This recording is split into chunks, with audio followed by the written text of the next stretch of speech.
그래서 제가 아토피 피부염을 두 가지로 분류할 수 있다고 했죠. 그래서 만성습진 경향이 큰 아토피, 알레르기 경향이 큰 아토피, 이 두 가지로 볼 수가 있겠죠. 그러면 변동성이 큰 아토피는 알레르기 경향이 큰 아토피다라고 보시면 돼요. 그러면 만성습진 경향이 큰 아토피의 반대는 알레르기 경향이 큰 아토피다라고 보시면 돼요. 대부분의 경우는 중증 형태의 아토피가 알레르기 경향이 크고 오래된 아토피가 크죠. 그리고 성인 아토피가 알레르기 경향이 굉장히 크다라고 보시면 돼요.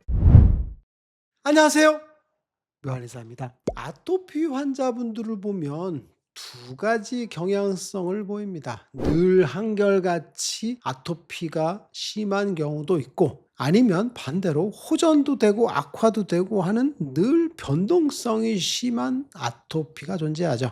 뭐만 하면 쉽게 뒤집어지는 아토피, 피곤해도 뒤집어지고, 여행 가도 뒤집어지고, 해외 나가서 시차가 안 맞아도 뒤집어지는 그런 경우죠. 그래서 부모님들이 우리 아이는 계절만 바뀌면 피부가 뒤집어집니다라고 하는 경우가 많습니다. 이게 바로 변동성이 심한 아토피죠. 혹은 경증 아토피 부모님들이 우리 아이는 계절만 바뀌면 건조해져요.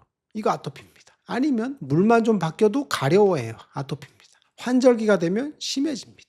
외식만 하면 심해집니다. 가려워합니다. 이게 사실 아토피 피부염의 경증 반응이죠. 쉽게 얘기하면 아토피에서 알레르기 요인이 쉽게 자극된다는 얘기입니다. 잘 낫기도 어려운데 변동성마저 크기 때문에 괴로운 게 바로 아토피 피부염인데, 유독 변동성이 심한 아토피가 존재하는 겁니다. 그렇다면 아토피가 하나인데 도대체 왜 이렇게 변동성이 없는 아토피, 고정된 아토피가 존재하고 반대로 변동성이 심한 아토피가 존재하냐는 거죠.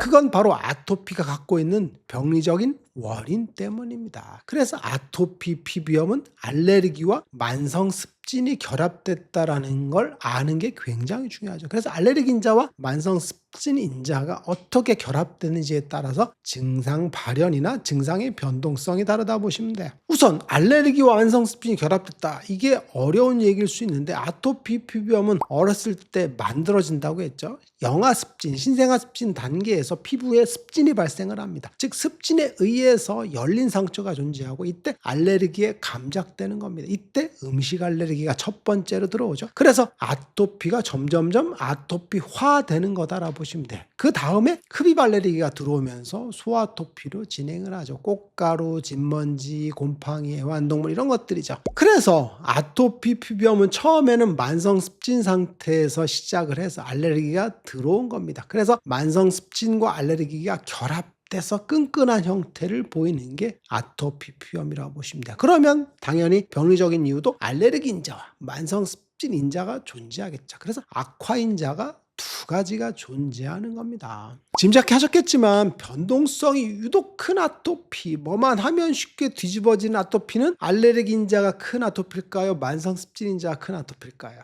퀴즈입니다. 제 이야기를 잘 들으셨으면 알 건데, 알레르기 인자가 심한 아토피다라고 보시면 돼요. 보통 마스트 검사했을 때 IgE 수치가 높은 아토피가 알레르기 인자가 높은 아토피라고 볼 수 있겠죠. 그래서 음식 관리를 할 때도 알레르기 음식과 만성 습진에 대해서 관리를 하라 그랬고, 생활 관리 역시도 만성 습진을 악화시킬 수 있는 생활 관리가 있고 알레르기 인자를 악화시킬 수 있는 생활 관리가 존재한다 그랬죠. 그래서 각각을 분리해서 관리를 해야 되는 게 아토피죠. 그래서 아토피는 눈에 보이지 않는 알레르기 인자를 관리해 줘야 되고, 만성 습진이라는 괴로운 피부 병변도 관리해 줘야 되기 때문에 꽤나 복잡한 이유죠. 그래서 제가 아토피 피부염을 두 가지로 분류할 수 있다라고 했죠. 그래서 만성 습진 경향이 큰 아토피, 알레르기 경향이 큰 아토피, 이 두 가지로 볼 수가 있겠죠. 그러면 변동성이 큰 아토피는 알레르기 경향이 큰 아토피다라고 보시면 돼요.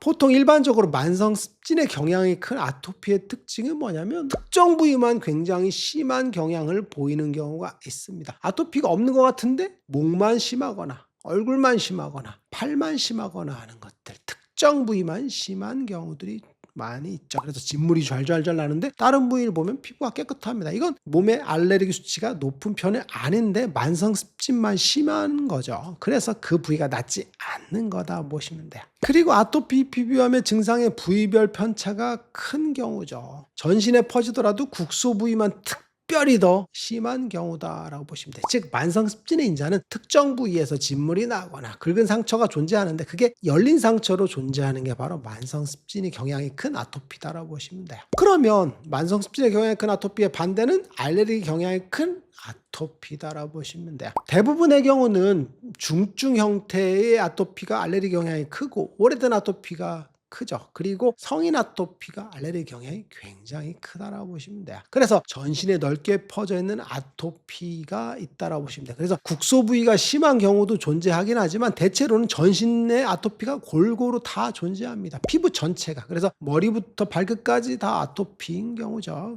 그래서 특정한 부위가 더 심한 경우는 있는데 전체적으로 피부 결이 안 좋고 닭살같이 존재하는 경우들이 많죠. 그리고 피부가 전체적으로 창백하다라고 보시면 돼요. 피부가 붉은데 창백한 느낌이 들거든요. 즉 피부가 붉은데 건조함이 굉장히 심한 아토피다라고 보시면 돼요. 전체적으로 피부톤은 붉거나 혹은 거칠거칠하면서 닭살 같은 게 전체적으로 있으면서 만졌을 때 꺼끌꺼끌하면서 피지가 거의 없는 형태다라고 보시면 돼요. 그래서 대체로 중증 성인 아토피가 이행되는 거죠. 그래서 전신으로 퍼진 중증 아토피는 대부분 알레르기 수치가 굉장히 높습니다. IG 수치가 2000, 3000 기본으로 넘는 경우들이 많죠. 그리고 음식물이나 환경변화, 스트레스에 의해서 매우 증상이 왔다 갔다 하는 경우들이 많죠. 한동안 괜찮았다가 좀 피곤하거나 혹은 외식만 해도 갑자기 심해진 아토피가 알레르기 경향이 심한 아토피라고 보시면 돼요. 그리고 비염 같은 것들이나 결막염 같은 것들 이런 것들도 늘상 갖고 있는 경우들이 알레르기 요인이 큰 거다라고 보시면 돼요. 그렇다면 알레르기 경향이 큰 아토피, 즉 쉽게 뒤집어지는 아토피의 관리 포인트는 뭐겠어요? 당연히 알레르기 관리에 초집중을 하셔야 되는 거죠.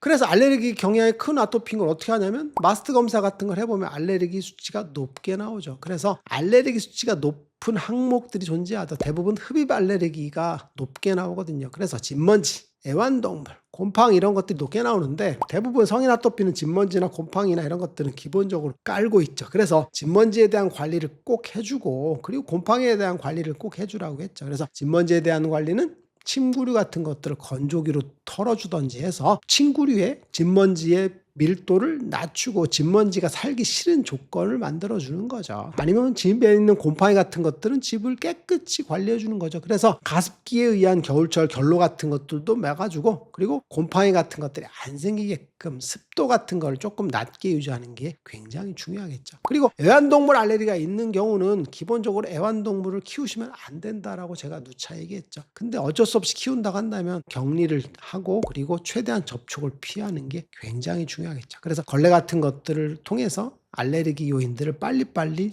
제거해 주는 게 필요하다고 보시면 돼요. 그리고 음식물 알레르기도 굉장히 중요합니다. 알레르기 경향이 큰 아토피 같은 경우는 음식에 대한 알레르기가 크거든요. 그래서 지연성 알레르기 같은 것들 검사를 통해서 알레르기가 있는 음식들을 반드시 피하는 게 좋고 그리고 과자나 인스턴트 이런 것들 아니면 튀김 음식, 매운 음식 이런 것들을 적게 먹어서 피부의 가려움증 자체를 줄여야 됩니다. 알레르기 경향이 큰 아토피 같은 경우는 가려움증이 너무 심합니다. 그래서 첨가물에 의한 가려움증이 유독 심하기 때문에 긁어서 힘들다라고 보시면 되는데 쉽게 뒤집어지는 알레르기 경향은 가려움증의 직접적인 원인이 된다라고 보시면 돼요. 그래서 음식 관리 같은 거에서 철저하게 하시는 게 매우 중요할 것 같습니다. 오늘의 시간에는 내 아토피는 왜 쉽게 악화되는 걸까? 나는 다른 아토피에 비해서 유독히 불안정한 아토피다라고 생각하는 분들이 계세요. 이 경우는 알레르기 경향이 굉장히 큰 아토피다라고 보시면 돼요. 그래서 흡입 알레르기에 대한 관리 그리고 음식물에 대한 관리를 철저하게 해줘야만이 아토피를 안정적인 상태, 염증 반응이 낮은 상태를 유지하면서 관리할 수 있다라고 보시면 될 것 같습니다. 묘한의사에게 궁금한 것 있으면 댓글 남겨주세요. 영상을 통해서